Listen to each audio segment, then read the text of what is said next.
Umar bin Khattab tidak mencukur habis. Tapi sama seperti saya bahasakan tadi, 3 dalil dari pendapat kedua tidak disebutkan tentang kesahihannya. Sementara 3 dalil dari pendapat yang pertama semuanya jelas diriwayatkan dengan sanad yang sahih.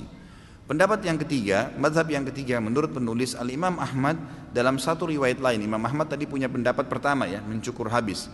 Ibnu Jarir juga menyebutkan menurut di sini penulis bahwasanya pendapat ketiga ini memilih antara mencukur habis dan menipiskan sesuai dengan pilihan dia. Yang mana dia rasa lebih enak, dia boleh melakukannya. Kemudian Ibnu Jarir ya, berpendapat di sini bahwasanya sunnah telah menunjukkan kedua perkara, cukur habis atau tipiskan, dan tidak ada pertentangan sebenarnya pada hakikatnya. Kemudian kata beliau, lafadz al-qas, menipiskan, telah sabit atau sahih dalam hadis Aisyah, Ibnu Umar dan juga Abu Hurairah. Begitu juga lafadz al-ihfa atau disebutkan dengan cukur habis, telah sabit dan sahih dari hadis Bukhari Muslim. Maka perkaranya adalah pilihan, kata beliau. Imam Ahmad pernah ditanya tentang masalah ini, maka beliau menjawab kurang lebih ya terjemahannya, kalau dicukur habis enggak masalah, dan kalau ditinggalkan dengan cara ditipiskan juga enggak mengapa. Kemudian Syekh Abdul Wahhab Abdus Salam merajihkan pendapat dari mazhab ketiga ini di dalam kitab fikih beliau, Berpakaian dan Berhias, wallahu a'lam ya. Jadi ini mungkin perlu teman-teman yang sudah terbiasa hadir di pengajian saya mungkin tahu. Kalau yang baru hadir mungkin saya beritahukan, saya termasuk punya ciri khas yang saya sengaja sendiri lakukan di pengajian saya. Saya tidak pernah fokus ke satu pendapat. Saya selalu melihat, berusaha mengumpulkan pendapat-pendapat tersebut dan saya angkat di tengah-tengah umat, sehingga umat ini bisa memahami dan bisa memilih mana yang paling sahih menurut mereka. Karena kadang-kadang subhanallah ada ikhwah-ikhwah yang baru nuntut ilmu. Saya juga termasuk orang-orang yang masih baru menuntut ilmu, saya dan anda sekalian masih menuntut ilmu. Tapi ada teman-teman kita yang baru hadir beberapa di majelis ilmu, sampai masalah mencukur kumis ya, tipiskan dan mencukur habis ini menjadi satu perbuatan yang besar bagi dia, gitu kan. Jadi seperti sudah satu pelanggaran. Kalau yang pegang pendapat kedua, kalau cukur habis ini berarti pelanggaran, tinggalin kumisnya walaupun sedikit, seakan-akan orang itu buat salah. Yang pegang pendapat cukur habis, kenapa tidak dicukur habis, dibiarin begitu, diolok-olok temannya, padahal sebenarnya ini cuma sunnah, gitu kan. Ini sunnah Nabi SAW. Artinya yang tidak boleh adalah membiarkan sampai menutupi bibir sampai tebal, itu yang tidak boleh. Tapi kalau kita membiarkannya tipis, rapi, dijaga, mencukur habis, semua adalah sunnah Nabi SAW. Tentu ini ada teman-teman kita juga para duat di Indonesia yang saya lihat coba mengangkat pendapat-pendapat, ada yang bercenderung dengan pendapat kedua, pendapat pertama, Allahu a'lam. Kalau saya tetap kembali kepada pendapat yang hampir serupa dengan penulis tadi, kita buka pintu ini selebar-lebarnya. Artinya kalau orang memang merasa dia menganggap dia perlu punya kumis yang tipis, dia pelihara, ya silahkan saja, gitu kan. Apalagi kalau istrinya minta, kesian gitu kan ya, minta pelihara kumisnya. Ada juga istri nggak suka orang punya kumis, gitu kan. Jadi dia minta suaminya cukur, alhamdulillah dua-duanya sunnah, nggak ada masalah, gitu kan. Tidak ada masalah. Jadi jangan dijadikan sebagai sebuah permasalahan yang besar. Saya sudah angkat khilaf di antara ulama, saya sudah sebutkan dalil-dalilnya. Jangan bertengkar gara-gara cukur atau tidak, atau ditipiskan kumis itu. Kecuali kalau orang sengaja memelihara dengan tebal, ini yang dilarang. Baik, saya masuk ke pertanyaan Pak Ustadz, apa pandangan Pak Ustadz tentang perang Yaman saat ini? Banyakan juga yang bilang itu tanda-tanda kiamat. Apakah ada hadisnya? Perang ini jelas antara Sunni dengan Syiah, gitu kan? Jelas. Sunni itu siapa? Yang mengikuti sunnah Nabi. Syiah orang-orang yang menolak sunnah Nabi SAW. Orang Syiah tidak mengikuti sunnah Nabi SAW. Mana ada orang Syiah mengikuti sunnah Nabi? Syiah artinya pengikut Ali, gitu kan? Saya sangat yakin secara pribadi, teman-teman kita semoga Allah berikan hidayah yang Syiah di Indonesia tidak faham Syiah itu apa. Kebanyakan mereka tidak tahu itu Syiah. Kalau mereka tahu Syiah, mereka ke Iran dan mereka pelajari benar-benar, itu mereka tidak mau jadi orang Syiah. Saya punya teman-teman, waktu saya di Jakarta ini ada orang-orang asli dari sana ya, orang-orang Arab dari Irak dan dari Iran asli dari sana, dan mereka memang Syiah dasarnya, pernah duduk sama saya bersama-sama. Jadi mereka itu heran dengan Syiah di Indonesia. Bahasa mereka itu, ini Syiah di Indonesia, ini Syiah dari mana dia bilang. Kalau yang kami tahunya memang Ali itu Nabi, bahasanya begitu, sampai terang-terangan.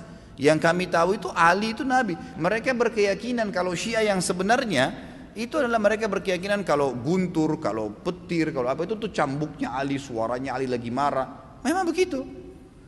Dan hampir semua Syiah sepakat Al-Quran itu, kalau saya katakan semuanya sepakat, Quran kita ini kurang. Ya, dan mereka punya lafaz-lafaz ayat-ayat Al-Quran yang dimasukkan namanya Ali di situ. Yang tidak pernah ada dalam Al-Quran, tidak pernah turun. Allah mengatakan dalam Al-Quran, Inna nazzalna dzikra wa inna lahu lahafidhun. Kami turunkan Quran dan kami akan menjaganya. Mereka tidak mengatakan tidak, ada 19 juz yang tersembunyi. Tapi kalau Anda bergabung sama orang-orang Syiah dan mengatakan bahwasanya saya saya melihat Syiah itu begini, katanya Quran kurang, dia bilang tidak. Umumnya karena mereka masih menggunakan sistem taqiyah. Coba lihat apa yang terjadi pada saat Syiah sudah mulai berkuasa. Anda harus paham ya, orang-orang Syiah menganggap Anda semua ini ahli sunnah kafir, dalahnya halal. Mau lihat buktinya? Apa yang mereka lakukan di Irak? Mereka menggantung Saddam, membunuh umat Islam ribuan di Irak. Semua yang berpaham Sunni dihancurin, dibunuh, dan bukan cuma dibunuh, masjidnya dirusak. Coba kita balik kasusnya. Adakah orang Sunni yang membakar masjidnya orang Syiah? Adakah orang Sunni yang memukul orang Syiah? Gak pernah. Kecuali kalau dia diserang ya, gak pernah. Tetangga di Madinah itu, saya tahu 7 tahun saya tinggal di Madinah, ada penduduk asli Madinah yang orang-orang Syiah, gak pernah digangguin tuh. Sama pemerintah Saudi dikasih warga negara, dikasih fasilitas, coba didakwai. Tapi kalau orang Syiah berbeda, kapan mereka berkuasa pastikan darah antum halal. Emang sudah begitu. Di Irak itu bukti. Di Syria itu 225 ribu orang Sunni dibunuh karena mereka anggap itu ibadah. Ini bukan main-main ini, gitu kan? Bukan main-main. Dan mereka pada saat melihat di dua negara ini berhasil di Irak. Irak sekarang itu cuma kedoknya namanya Irak, tapi dia sudah bagian dari Iran. Ini sudah bagian dari Iran. Kemudian mereka berhasil lagi di Syria. Sampai sekarang Bashar belum berhasil dikalahkan oleh pasukan mujahidin di sana. Mereka masuk lagi ke Yaman. Yaman ini sudah mendekati, sudah masuk ke Jazirah Arab. Pada saat mereka masuk ke Yaman, mereka melakukan hal yang sama. Mereka sebarkan isu, subhanallah, di Indonesia hari-hari sekarang ini mereka lakukan hal yang sama. Apa yang mereka lakukan? Lemparin isu ke pemerintah Yaman waktu itu, kalau orang-orang yang berfaham Sunni ini teroris, fahamnya radikal, keras, dan seterusnya. Seperti itu. Lalu pemerintahnya buat apa? Bersama-sama dengan kelompok Syiah ini untuk menyerang ahli sunnah. Itu yang terjadi. Pemerintahnya nggak sadar, gitu kan? Pemerintahnya nggak sadar. Setelah orang-orang Sunni, dai-dainya banyak yang ditangkapi, gitu kan? Apa yang terjadi? Pasukannya orang-orang Syiah menguasai pemerintahan dan akhirnya menguasai pemerintahan itu. Itu yang terjadi. Baru berapa hari berkuasa sudah dipasang pelang-pelangnya Khomeini, sudah pakai simbol-simbol Syiah semuanya. Halal darahnya ahli sunnah. Ini pemahaman Islam dari mana ini? Pemahaman dari Islam dari mana membunuh seorang muslim? Nggak mungkin, gitu kan? Sekali lagi ya, orang-orang Sunni tidak membunuh orang-orang Syiah kecuali memang mereka melakukan kerusakan. Mereka tinggal di tengah-tengah umat muslimin, gitu kan? Dianggap bagian dari umat Islam, didakwahin. Orang yang sesat harus didakwahin, gitu kan pemahamannya. Ya, jadi jelas sekali.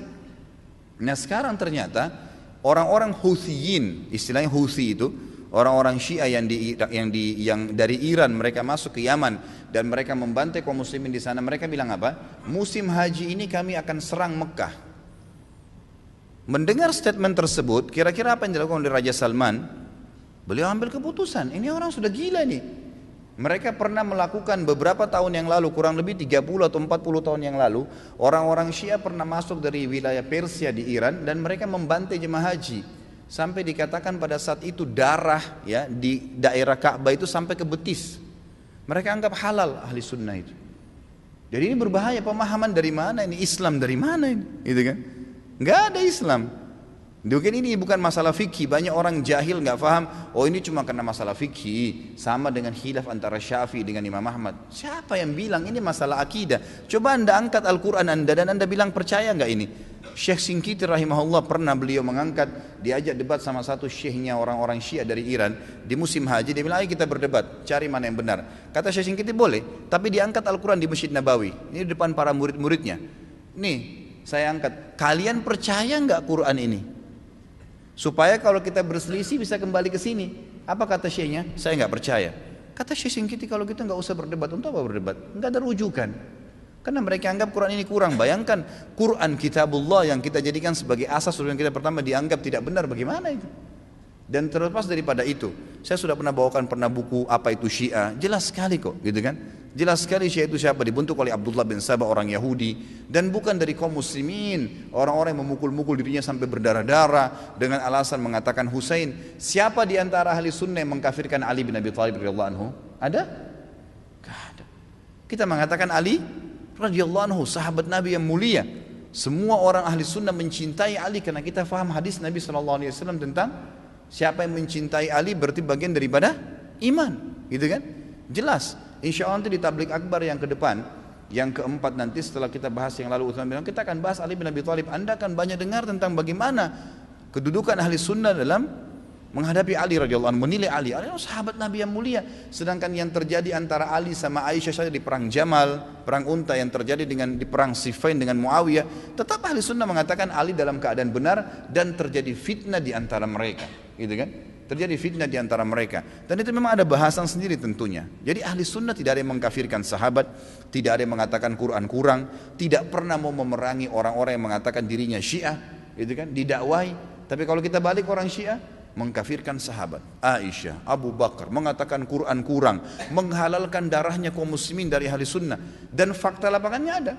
Ratusan ribu orang dibunuh di negeri Syam, di Syria, di Irak, sekarang masuk ke Yaman. Ya wajar saja gitu kan, keputusan yang diambil oleh pemimpin Saudi sekarang membawa nama kaum muslimin ini berbahaya, akan membantai umat Islam, nanti akan membuat masalah, maka diseranglah, gitu kan. Dan sekarang sudah fatwa disepakati oleh para ulama sunni, ahli sunnah di dunia, Allah alam Indonesia. Karena saya lihat satu-satunya negara yang tidak ikut Indonesia saja. Malaysia pun sudah ikut sekarang, gitu kan. Melihat ini adalah memang jihad di jalan Allah Subhanahu wa taala. Karena ini orang-orang yang bugat, orang yang membuat kerusakan di muka bumi, nggak boleh dibiarin, nggak boleh dibiarin. Memang sudah begitu. Saya tidak mengatakan teman-teman di Indonesia ayo kita perangi Syiah, tidak saudaraku. Dakwahi mereka, dakwai, doain semoga dapat hidayah, gitu kan. Karena banyak di antara mereka subhanallah akhirnya sadar, akhirnya tahu bahwasanya itu mana benar dan mana salah. Banyak sekali kasus berhubungan dengan masalah ini. Jadi Allah alam saya sudah sampaikan bagaimana pendapat ulama di sini dan bukan pendapat saya pribadi, dan saya juga sudah jelaskan sebab daripada penyerangan dari kerajaan Saudi sekarang ke negeri Yaman. Bagaimana apa ini iqamah sholat 5 waktu yang sesuai dengan sunnah Rasulullah SAW. Soalnya di tempat saya tinggal pada waktu tempat saya tinggal satu iqamah ya. Maksudnya satu iqamah kali ya. Allahu Akbarnya cuma satu kali dilafadzkan. Bagaimana hukumnya ini Ustaz? Ini khilaf di antara ulama memang. Tapi yang saya tahu Allahu Akbarnya tetap 2 kali. Baik itu dalam madhab Abu Hanifah atau dalam madhab jumhur ulama. Cuma 2 khilaf dalam masalah iqamah itu. Yang saya tahu ya, Allah alam keterbatasan ilmu saya dan semoga Allah ampuni kalau saya keliru. Tapi yang saya tahu memang cuma 2 pendapat. Kalau Abu Hanifah mengatakan iqamah sama azan sama lafadznya, sama. Jadi kalau anda ke Turki sholat, satu negara Turki itu semua mazhab Abu Hanifah. Jadi jangan kaget, kemarin saya bimbing umrah ini ke Turki, sempat dapat Jumat di sana sekali. Jadi jemaah saya sempat bingung awalnya gitu kan. Ternyata waktu iqamah persis seperti azan, sama dengan azan, bedanya ditambah qad qamatis shalah, gitu kan. Ditambah itu, jadi sama dengan azan kayak diulangin azan lagi. Orang kalau tidak paham mazhab Abu Hanifah begini, maka orang pikir mungkin ini azan lagi, gitu kan. Padahal sebenarnya bukan. Jumhur ulama mengatakan seperti yang sekarang kita lakukan. Syafi'i, Maliki dan juga Hambali, Imam Ahmad itu semua menyebutkan tentang seperti yang kita jalankan sekarang, takbirnya 2 kali, sisanya sekali. Allahu alam. Ustaz, apa hukumnya mengambil fasilitas pinjaman rumah? Sudah saya bilang tadi. Jangan tanya yang begini-begini dari kantor, di mana bunga seluruhnya ditanggung kantor dan peminjam harus membayar harga apa ini pokoknya saja. Dalam hal ini apa ini tulisannya, masya Allah. Apakah sama hukumnya dengan bank konvensional? Sama saja. Sama saja. Jadi dia mengambil dengan cara ribawi terus dia memberikan kepada Anda. Contoh sederhananya, si kakak membeli rumah dengan cara cicil riba, kemudian dia suruh adiknya bayar harga biasa. Kan sama saja diambil dengan cara riba. Dan teman-teman tolong ya, saya akan terus ulangin kalimat ini. Kalau Anda masih bertanya seperti pertanyaan seperti ini, gitu kan? Setiap kali Anda tanya masalah ribawi, tetap akan saya jawab haram. Nggak mungkin saya balik jadi halal, nggak mungkin. Ngapain saya mau tanggung dosa Anda hari kiamat? Nggak mungkin lah, gitu kan? Haram ya haram dalam agama Islam. Nah kan sama, apa hukum asuransi lagi? Saya nggak jawab ya. Sudah saya jawab berapa kali, bisa kembali ke YouTube, banyak sekali jawaban saya di situ. Mohon nasihatnya karena akhir-akhir ini ana malas beribadah. Baca fadilah ibadah yang Anda mau lakukan. Saya sudah pernah ajarkan ini. Mau rajin sholat malam, baca hadis tentang sholat malam. Mau rajin sedekah, baca hadis tentang sedekah. Kita punya hak secara syar'i menanyakan saya dapat apa kalau saya kerjakan ibadah itu, boleh, nggak apa-apa. Karena memang Allah yang menjanjikan itu, ya kan? Coba baca buku hadis, fadilah sholat duha, fadilah sholat sunnah, qabliyah, rawatib, fadilah sholat wajib, duhur, asar, maghrib, isya, fadilah bakti dengan orang tua, fadilah haji dan umrah, fadilah sadaqah, fadilah puasa Ramadan, fadilah. Apa itu fadilah? Janji positif Allah di ibadah yang akan kita lakukan. Kalau mau termotivasi, untuk apa kita mau ke satu tempat? Karena ada janji yang, ada satu menjanjikan yang kita dapatkan di sana kan. Untuk apa kita kerja satu perusahaan? Karena ada janji gajinya lah, prestasi dan seterusnya. Begitu, manusia memang kalau dijanjikan baru mau bergerak. Maka wajar kita baca janji Allah di ibadah itu kita akan termotivasi. Yang kedua, jauhi semua fasilitas maksiat. Karena semua yang membuat orang malas ibadah karena ada dosa. Selama antum masih terlibat di dosa sekecil apapun, maka akan mudah sekali tergelincir untuk malas ibadah. Tergelincir itu. Saya sudah pernah jelaskan, ibadah punya kenikmatan, dosa punya kenikmatan, tapi nggak bisa disatuin, tidak bisa disinkronkan, nggak mungkin, harus pilih salah satunya. Seseorang, saya kasih contoh, seorang wanita terbiasa pakai jilbab, rapi, dia sudah merasakan nikmatnya ibadah itu. Tiba-tiba kedatangan satu orang laki-laki di rumahnya, sepupunya atau yang bukan mahramnya, lalu dia kelihatan tidak pakai jilbab. Bagaimana perasaan dia sebagai muslimah? Merasa berdosa, merasa bersalah. Kenapa tadi rambut saya dilihat ya? Kenapa? Karena ibadah menutup aurat sudah dia rasakan nikmatnya, dan membuka aurat yang maksiat hilang kenikmatannya, dibenci sama dia. Kalau kenikmatan ibadah ada, kenikmatan maksiat hilang. Kan? Terbiasa menutup aurat membuat orang jadi tidak mau buka aurat, gitu kan? Terbiasa sholat berjamaah di masjid membuat orang menyasa bersalah, atau terbiasa sholat aja deh. Ya, kira-kira kalau orang sudah rutin sholat 5 waktu, dia sudah tahu fadilahnya dan ancamannya kalau dia tinggalkan, apakah dia mau tinggalkan sholat berjamaah, sholat wajib? Nggak mungkin, gitu kan? Karena kenikmatan ibadah ini sudah ada. Tapi kalau kita balik, kalau ada orang merasa nikmat dengan maksiatnya, nikmat dengan telanjang di depan orang, nikmat dengan kebohongannya, nikmat dengan harta rampasan, riba, haram, kezaliman, nikmat dengan zinahnya, maka pasti kenikmatan ibadahnya hilang. Mustahil bisa khusyuk.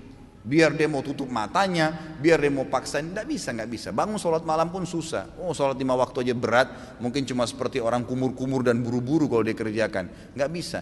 Makanya kata kunci yang kedua adalah jauhi kemaksiatan. Maka kenikmatan ibadah akan didapatkan. Yang pertama, bekali diri dulu dengan ilmunya. Dapat apa nih kalau saya sholat malam, kalau saya sedekah, baru kemudian jauhi semua fasilitas kemaksiatan. Yang ketiga, ini nggak kalah penting, bentuk komunitas yang soleh dan soleha, berteman, bersahabat dengan orang yang ahli ibadah. Nggak bisa antum mau rajin sholat malam tapi bergaulnya dengan orang yang tiap malam di karaoke sama diskotik, nyambung nggak? Nggak bakal nyambung itu. Tapi kalau orang yang memang tidurnya habis isya langsung, atau dari majelis ilmu seperti ini terus bubar, masya Allah, nanti malam ya saya miss call jam 3 kita tahajud ya, ngingatin temannya, pasti. Atau ngomongannya tentang apa, kayak majelis ilmu seperti ini kita 2 jam 3 jam duduk, apa yang kita bicarakan? Qala Allah, qala Rasul, kisah orang saleh, tulisi pendapat para ulama, ada kenikmatannya, gitu kan? Ada ibadah yang kita rasakan, ada sesuatu yang kita dapatkan di situ.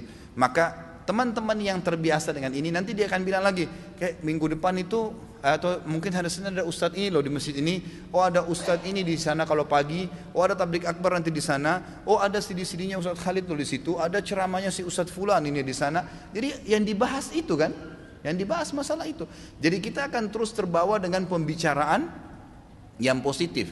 Makanya boleh mengenal siapapun, tapi bersahabat tidak boleh kecuali orang-orang yang soleh dan soleha. Memang begitu. Yang kalau kita buat salah diingatkan, kalau kita buat baik didukung, maka itu penting. Tinggalkan semua teman-teman yang bobrok itu.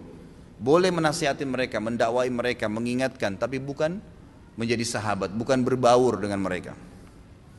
Apa hukum jual beli dalam asuransi? Tidak saya jawab. Masya Allah, ini berapa lama dikarangin. Saya pernah mengalami kejadian ketika sholat duhur berjamaah di masjid, saya masbuk. Saya sedang bahas kumis, ya. Bukan sholat jamaah, bukan yang lain. Jemaah sekalian, tolong ya. Nanti ke depannya ini kalau saya bahas poin apa, tanya di situ. Kalau nggak ada pertanyaan nggak apa-apa, kita tutup, nggak masalah. Jadi bawa pulang ilmu itu penuh. Ini kalau enggak sebentar antara tadi khilaf masalah kumis, masuk masalah asuransi, masuk masalah bank, masuk masalah istiqomah, masuk masalah macam-macam. Sholat duhur berjamaah di masjid, saya masbuk 1 rakaat. Jadi seharusnya saya menambah 1 rakaat lagi untuk mengganti 1 rakaat yang tertinggal. Tapi saat itu imam lupa akan rakaatnya dan tambahan 1 rakaat sehingga totalnya ada 5 rakaat yang dilaksanakan. Yang saya ikuti 4 rakaat imam tersebut. Pertanyaannya, sudah genapkah rakaat sholat duhur saya atau perlu menambah 1 rakaat lagi karena imam lupa akan rakaatnya sehingga tidak dianggap. Kalau Anda sholat berjamaah dengan imam, maka mengikuti imam walaupun imam itu salah. Gitu kan? Jadi misal begini, imam di rakaat ketiga atau di rakaat keempat sholat duhur, dia lupa kalau itu rakaat keempat, dia nggak tahiyat terakhir, dia tetap berdiri, dia lanjut ke rakaat kelima. Makmum bilang subhanallah, dia nggak mau tahu. Allah alam imamnya tuli atau enggak, tapi yang jelas dia nggak mau tahu. Atau mungkin dia yakin dia benar, kadang-kadang begitu kan? Kira-kira makmumnya buat apa? Duduk salam? Enggak, ikut berdiri, gitu kan? Jadi dia ikut berdiri kemudian dia sholat, ya dia ikuti imam. Kalau dalam kasus kita lagi sholat bersama. Kalau misalnya kejadiannya seperti tadi, dia masuk rakaat kedua imam di sholat duhur. Ternyata imamnya sholatnya 5 rakaat, dia lupa dan berarti si makmum sudah sholat 4 rakaat. Bolehkah dia salam bersama imam atau dia tambah 1 rakaat? Khusus dalam masalah ini dikatakan mereka atau dia salam bersama imam. Karena dia sudah tahu kalau jumlah rakaatnya 4. Dia sudah tahu dan memang bukan dia ikut dari awal bersama imam, beda hukumnya. Ini Allah alam yang saya ketahui. Bagaimana hukumnya sholat di masjid yang depannya ada kuburan? Apakah ada batasannya? Misal jika di luar komplek masjid maka dibolehkan, tapi dalam komplek masjid diharamkan. Tentu kalau di dalam fisik masjid, yang saya simpulkan fisik masjid yang dipakai sholat 5 waktu, ada kuburan nggak boleh dipakai sholat. Dan di sini ulama bilang kalau kuburan itu sudah ada sebelumnya dan masjid dibangun karena kuburan itu, maka masjidnya yang dibongkar. Karena niatnya bangun masjid untuk apa? Kuburan. Tapi kalau masjid sudah ada, kemudian ada orang yang jahil tidak paham, semoga Allah berikan hidayah, dia masukkan kuburan dalam masjid, maka kuburannya yang dibongkar. Dan kalau di dalam fisik masjid yang dipakai 5 waktu sholat, tidak boleh sholat di situ, nggak boleh. Kalau ulama bilang kalau seandainya tidak ada masjid kecuali itu, tetap tidak boleh sholat di rumah, atau sholat berjamaah di tempat lain. Ya, ini yang saya tahu, Allah alam. Tapi kalau di luar fisik masjid, seperti di halamannya masjid, di depan, di pagarnya, dekat pagarnya yang tidak dipakai sholat 5 waktu, ini masih dibolehkan ulama. Tentu tetap lebih afdal kalau masjid lain ada yang tanpa kuburan. Karena itu tidak dipakai sholat ya. Tapi kalau misal lagi dipakai sholat id masjidnya, atau lagi dipakai sholat Jumat, ternyata dipakai juga dekat kuburan, berarti sudah tidak boleh dipakai selamanya sholat masjid itu. Karena ternyata masih dipakai sholat. Tapi kalau secara mutlak mau rame mau enggak tetap enggak dipakai di situ, memang murni itu dia adalah tanah untuk kuburan, maka tidak ada masalah. Allahu a'lam. Apakah punya rekomendasi Ustadz lain untuk mengisi pengajian di kantor saya? Sebagai informasi, ini merupakan pengajian pertama kali diadakan di kantor saya yang anggotanya baru berjamaah 5-15 orang. Perusahaan kami bergerak di bidang IT dan berlokasi di Mampang Perapatan. Insya Allah banyak, bisa. Nanti saya akan kasih nanti nomor-nomor telepon beberapa Ustadz yang saya kenal. Mungkin nanti setelah taklim silakan datang ke saya, nanti saya kasih di HP saya. Ustadz, apakah mati di medan perang dan mati dibunuh oleh pencuri sama-sama mendapatkan faedah yang dijanjikan, yaitu berada di tembolok-tembolok burung, dan apakah di akhirat faedahnya juga berbeda? Sama saja sebenarnya, sama saja. Allah alam. Yang saya tahu intinya mati syahid akan sama keadaannya. Nah, dia membela kehormatan di situ ya, dia membela kehormatannya. Ustaz, apakah dilarang berdoa meminta dan berharap perang di negara yang tidak diterapkan syariat Allah? Tentu tidak, kita tidak dianjurkan untuk berharap peperangan. Ya, kata Nabi SAW, jangan kalian berharap bertemu musuh. Jangan kalian berharap bertemu musuh, artinya jangan berharap ada peperangan. Tetapi kalau terjadi kalian menghadapi musuh, maka bersabarlah dan kokohkanlah, gitu kan? Jadi kita hadapin, kita tidak pernah lari, karena dari medan perang adalah dosa besar, gitu kan? Jadi seperti itu. Bagaimana tanggapan Ustaz tentang faham radikalisme Wahabi, di mana pernah terjadi penarikan buku pelajaran yang membuat orang Islam hanya boleh menyembah Allah SWT dan membunuh orang kafir selain Islam? Saya tidak tahu yang mana sekarang yang diistilahkan dengan Wahabi ini. Kalau Wahabi yang dulu pernah muncul di Maroko, dan itu dulu di zaman mungkin masih khilafah Abbasiyah, ada seseorang memang pernah muncul di sana berfaham Wahabi, memang itu pemahaman yang keliru, karena mereka hampir mirip dengan kaum Khawarij yang menghukumi semua orang secara zahir. Misal tentang pengkafiran secara mutlak, semua orang kafir harus diperangin, gitu kan? Atau orang yang tidak sefaham dianggap kafir, tapi itu sudah habis, udah nggak ada pemahaman itu. Karena pimpinannya waktu itu kalau tidak salah dihukum kisos oleh khalifah, kemudian seluruh pengikutnya juga didakwahin yang tidak mau dihukum oleh khalifah. Memang sudah habis pemahaman itu, tidak ada, gitu kan? Nah, kalau yang saya tangkap sekarang, pemahaman Wahabi yang diangkat-angkat ini, itu sekarang lagi disebarkan oleh orang-orang Syiah. Orang-orang Syiah ini, kebanyakan mereka dibongkar kedoknya tentang siapa itu Syiah, bagaimana akidah mereka, bagaimana keyakinan mereka, kesalahan-kesalahan yang menyimpang, itu oleh kebanyakan muslimin yang ada di Saudi. Di Saudi ini kebetulan berdirinya negara Saudi itu, dua pedang Saudi itu melambangkan dua Muhammad. Muhammad bin Saud yang sekarang menjadi keluarga Al Saud namanya, keluarga raja. Saudiyah itu diambil dari kata-kata keluarga Saud. Muhammad bin Saud namanya, itu pendiri pertama kerajaan Saudi. Dia berteman, dia cuma kepala suku, dia tidak faham agama sebenarnya, artinya pemahamannya dasar saja. Dia bersahabat dekat dengan seseorang yang bernama Muhammad bin Abdul Wahab. Muhammad bin Abdul Wahab ini seorang ulama besar dulu di sana, gitu kan, di Jazirah Arab ini. Dan dialah yang bersatu dengan Muhammad bin Saud ini, kemudian mulai menghilangkan pemahaman-pemahaman syirik, orang yang menyembah kuburan, ya gitu, beragam macam kesyirikan yang terjadi, orang banyak menyembah berhala kembali dihilangkan dengan dia. Nah, termasuk sangat banyak waktu itu meluruskan pemahaman muslimin tentang dan membongkar kedoknya orang Syiah. Nah, orang-orang Syiah ini sekarang melempar istilah Wahabi yang dulu salah itu kepada orang-orang Sunni yang ada di Saudi. Makanya kebanyakan orang bilang, oh Saudi itu pemahaman Wahabi. Nah, di sini tergantung persepsi apa. Kalau yang dianggap Wahabi dulu yang pertama ini salah, nggak ada. Karena itu pemahamannya jauh dari sunnah Nabi SAW dan tidak ada itu. Tapi yang saya tangkap sekarang pemahaman Wahabi ini yang dianggap orang-orang Syiah karena banyak disebarkan, dibongkar kedoknya sampai MUI keluarin buku sesatnya ajaran Syiah itu kan. Nah, mereka tahu yang membongkar ini ahli sunnah dan sumbernya di Saudi sekarang. Maka mereka menakut-nakuti muslimin, mengatakan itu pemahaman Wahabi, hati-hati. Seperti itulah. Itu yang saya tangkap. Jadi kalau yang dimaksud dengan Wahabi ini adalah istilah yang dipakai orang-orang Syiah untuk menyudutkan kaum muslimin Sunni yang ada di Saudi, maka itu jelas salah. Nggak mungkin, gitu kan? Itu jelas salah. Jadi itu tidak benar. Apakah boleh gambar muka setengah wajah dari samping? Karena saya pernah lihat di salah satu masjid Kalibata City saat mau ke tempat wudhunya. Ini sebenarnya kalau saya tahu Allahu alam lebih baik jangan, Dan saya sudah memberikan masukan masjid itu sebenarnya.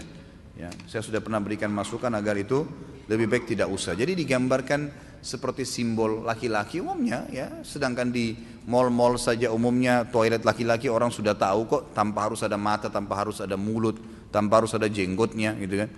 Jadi cukup dengan simbol orang sudah tahu ini laki-laki ini perempuan, apalagi kalau ada tulisannya. Semoga Allah merahmati Ustaz, sama-sama insyaAllah, jazakallah khair, dan keluarga. Apakah olahraga dengan tujuan menjaga dan membentuk tubuh termasuk perkara yang tidak sia-sia? Tentu saja, tidak ada masalah. Olahraga itu adalah perbuatan yang digemari oleh Nabi SAW dan para sahabat. Nabi SAW seringkali memotivasi para sahabat untuk apa? Melunggangi kuda, memanah, melempar tombak, bergulat, gitu kan? Tapi saran saya, olahraga ini dianjurkan untuk menjaga kesehatan dan juga memiliki keterampilan. Satu waktu dibutuhkan untuk berperang jalan Allah, kita punya keterampilan. Itu bagian daripada sunnah Nabi SAW, supaya tidak sia-sia olahraga yang antum lakukan. Bagaimana hukum sholat di masjid yang kondisinya seperti ini? Ada makam dan seterusnya. Ini antara anda bertanya dengan saya saja, jamaah nggak ngerti nih. Bisa lihat nggak kalau begini digambar-gambar? Tapi ini sama dengan tadi, saya sudah jawab ya, sebenarnya sudah terjawab tadi. Apakah ada dosa yang membuat tertundahnya jodoh? Nah, sudah saya bilang kan, jangan tanya pernikahan dan jodoh. Ini masalah kumis. Jika ada apa yang saya lakukan dan adakah sesuatu yang sudah dituntun Rasulullah SAW memperoleh jodoh? Yang pertama, perbanyak istighfar, karena biasanya itu memang karena adanya dosa. Dan yang kedua, jangan rewel. Jangan apa? Rewel. Banyak sekali. Saya mesti putih, tinggi, cantik. Wah ini. Mesti gagah tinggi. Gitu. Akhirnya sudah sampai ubanan dan nikah-nikah. Gitu kan. Sudahlah nikah saja, bismillah, yang Allah mudahin. Istikharah, minta petunjuk sama Allah. Karena itu relatif kok. Kalau ada alhamdulillah, kalau tidak ada kan gitu, nggak mungkin, gitu kan, nggak bisa. Jadi nikahlah dengan yang Allah mudahkan, gitu kan. Makanya pandangan mata itu biasakan tidak lihat macam-macam. Ini yang membuat orang jadi kacau ini karena pandangan matanya. Suka lihat film-film yang tidak benar, suka lihat aktor-aktor yang gagah dan cantik. Khayalannya dia harus begitu pasangannya, gitu kan. Susah. Gitu. Kalau enggak kan biasa saja. Artinya bukan juga saya larang, boleh kalau ada, tapi kalau tidak ada bagaimana coba kira-kira? Hanya enggak nikah-nikah nanti, banyak pahala yang hilang. Orang yang sudah nikah 10 tahun, sudah pahalanya 10 tahun, pahala nikahnya, pahala nafkahnya, pahala pendidikan buat istrinya, dia masih terus cari pasangan, enggak selesai-selesai. Yang tinggi datang enggak suka, yang gemuk datang enggak suka, yang hitam enggak suka, mau yang mana ini? Jangan rewel. Ya. Jadi itu insya Allah ya, mudah-mudahan tidak tersinggung. Ini sekaligus saya sampaikan ya teman-teman sekalian, mohon maaf. Ini memang saya takut lupa juga. Jadi sampai hari ini di HP saya, ikhwah akhwat sekalian, ada 219 SMS belum saya jawab. Ada 219.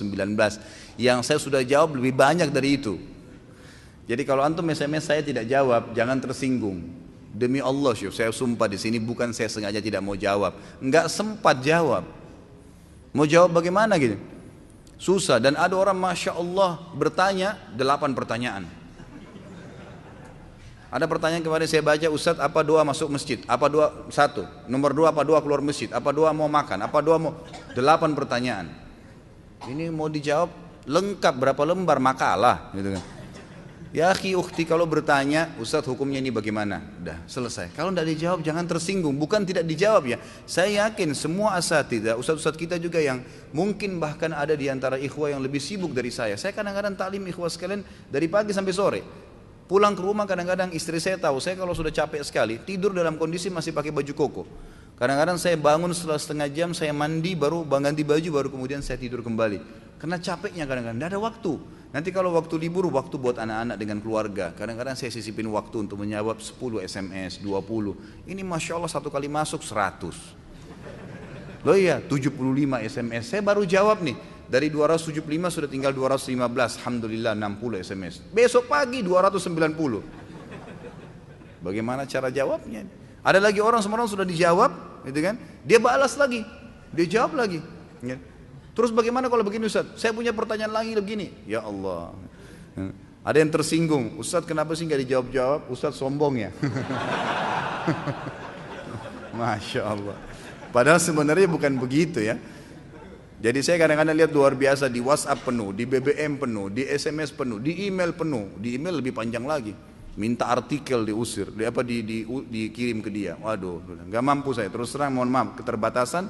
Jadi jangan tersinggung kalau saya tidak jawab. Belum jawab sebenarnya, bukan tidak mau jawab. Insya Allah saya akan jawab biidznillah kalau memang Allah mudahkan. Begitu pula kalau saya bercanda di taklim ya. Jadi jangan dianggap sebuah keseriusan, gitu kan? Karena nanti bahaya, bisa tersinggung Anda dan berbahaya nanti. Jadi tidak baik. Apa yang dimaksud bukan dari golongan kami dalam beberapa hadis seperti hadis mencukur kumis atau hadis tentang menikah. Apakah artinya kafir? Ini masuk dalam statement atau penjelasan Ibnu Umar radhiyallahu anhu. Beliau mengatakan kufrun duna kufrin. Artinya perbuatannya sampai pada tingkat dosa kufur. Perbuatannya sampai pada tingkat dosa kufur, tapi tidak kufur pula dari agama Islam. Ya seperti hadis itu kan.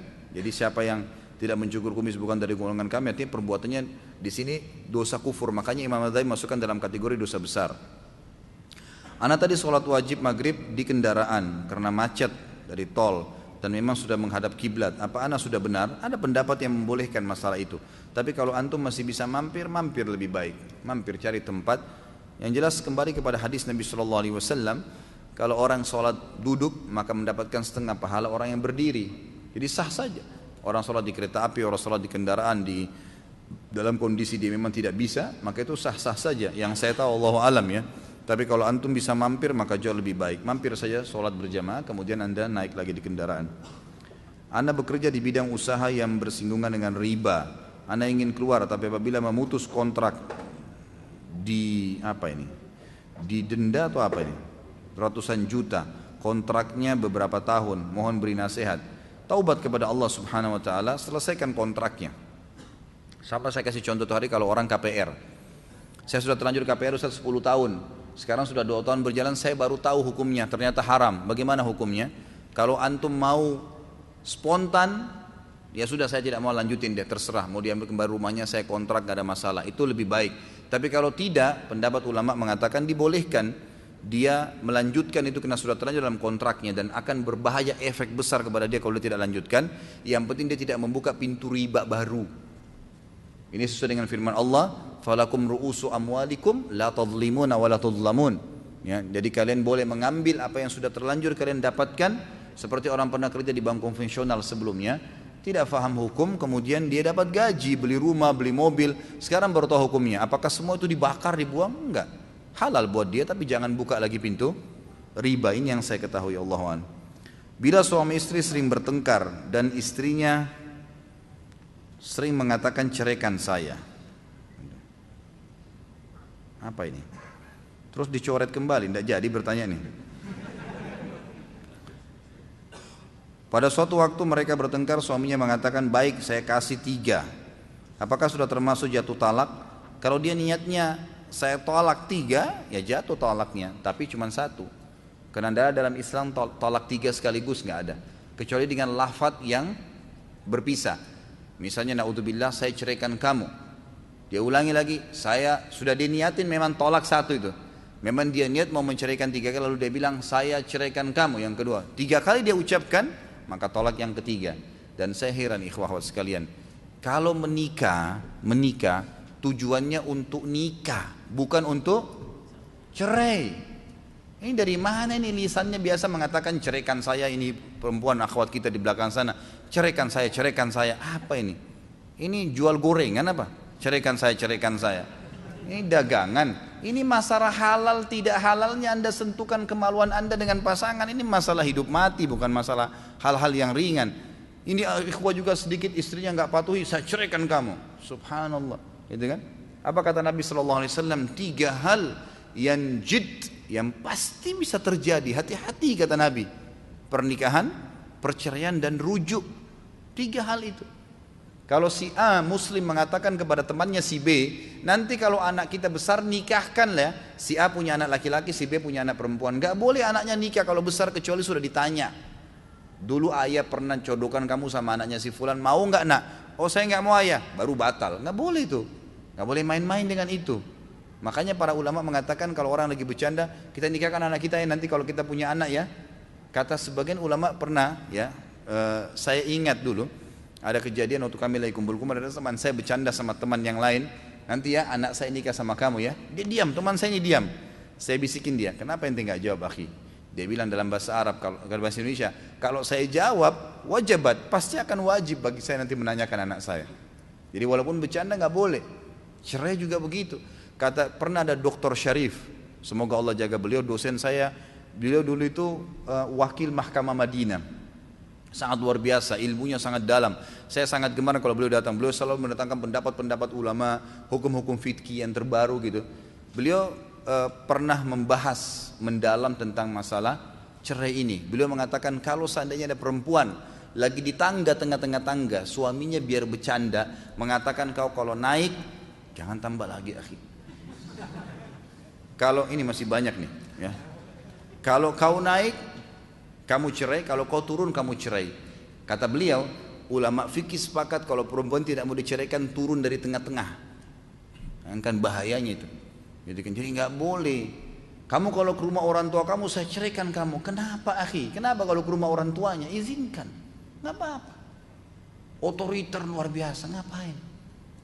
Ini perempuan sedikit tidak dibelikan apa yang dia mau dengan suaminya, ceraikan saya, pulangkan saya. Subhanallah. Ini apa ini? Menikah atau mau main-main gitu kan? Ini menikah ini adalah ibadah, ikhwah-ikhwat sekalian.